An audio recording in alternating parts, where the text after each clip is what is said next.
د غنی بیا ځلې ولسمشر کېدل او د پښتون ژغورنې غورځنګ مبارکیانې. ګران اوریدونکو السلام علیکم.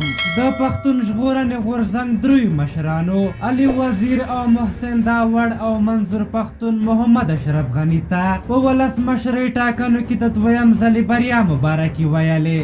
د کوزې پښتونخوا ملت پال مشر علي وزیر پر ټویټر لیکلي ډاکټر محمد اشرف غنی ته په ټاکنو کې د دویم ځل بریا او ولسمشرۍ ترلاسه کول مبارکي وایم.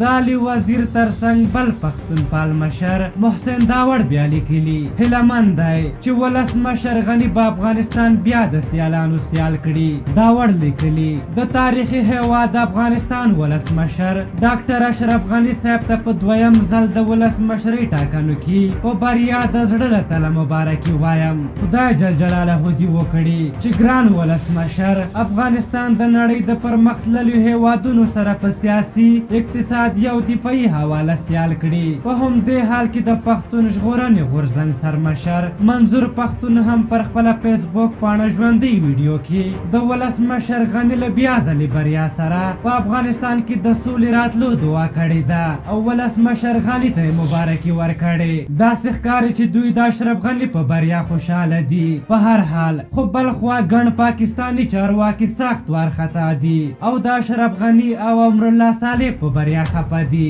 او دوی په دې باور دي چې دا ځل به د اوبو مسله او ځینې نورې مهمې مسلې حتما راپورته کیږي. د غني بیا ځلې واک ته رسېدل ترڅنګ د لومړي مرستیال په توګه امرالله صالح چې پاکستان ضد څیره ده واک ته رسېدل د پاکستان لپاره د خطر زنګ ده. په هر حال تاسو د دغې موضوع په هکله څه نظر لرئ؟ خپل نظرونه م راته په کومنټ کې ولیکئ. که زموږ ویډیو مو خوښه شوې وي ضروري لایک کړئ. تر بلې ویډیو مو په لوی او بخښونکي خدای سپارم. د الله په امان.